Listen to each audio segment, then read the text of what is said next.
All right, Starkey, you're one of the world's best reverse swing bowlers. I'm happy to say that in front of you, mate. But I certainly know when we played together, we played in this Sheffield Shield game, the Adelaide Oval, I think it was 2 summers ago.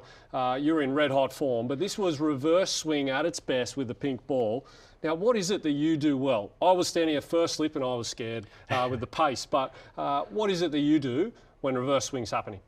Yeah, I guess I like to change the angle of the seam a fair bit. You know, I'm someone who I've worked at it a bit, but when the ball stops moving naturally, I try and bowl with a bit of an angled seam and try and land it on the rough side as much as I can to obviously the abrasive wickets in Australia, which are a bit harder than I guess in the UK, and you can scuff the ball up by hitting that side quite often, which I find obviously brings about the reverse a lot quicker.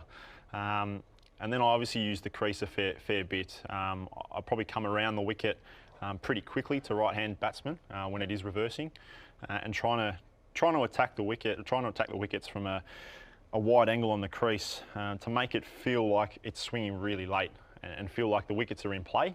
Obviously, I'm trying to bowl them out, but if it's late swing, you're inducing that nick behind the stumps as well, as a couple of these guys have. And for the lefty, like here on cue, trying to do that, trying to reverse it late.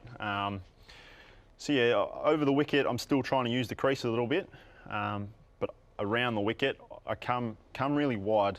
Like my front foot is on the corner of those creases almost, trying to have that angle in, trying to bowl it on a little bit of an angled seam to not to side cut it, but to try and get a little bit of that dip on if you're bowling that Yorker or a fuller length. When it's reverse swinging, you want to try and bowl a fraction fuller. You know, you're trying to bring about those drives and get those nicks, or get a few to miss the bat and hit the stumps. I remember hearing Wasim Akram talk about that dip and Waqar Younis, so no doubt they've had a little impact. But just want to look at this, what you're talking about around the wicket, your release point and that late swing you're talking about, you've made an art form out of this in one-day cricket. Is it your best asset, do you think?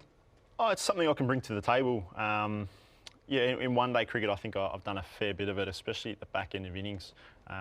When the ball is starting to reverse, and I can bring about that Yorker.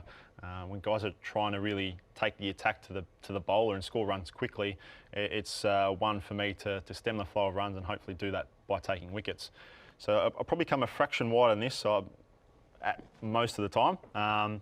But yeah, trying to get that angle in at the stumps and that late swing when it's reversing, and I don't do it as often, but to try and put the batsman off, try and get that one to come back in, just to let him know that you can go both ways helps a big thing. Well, one of the world's best reverse swing bowlers, and you've just figured out how he does it.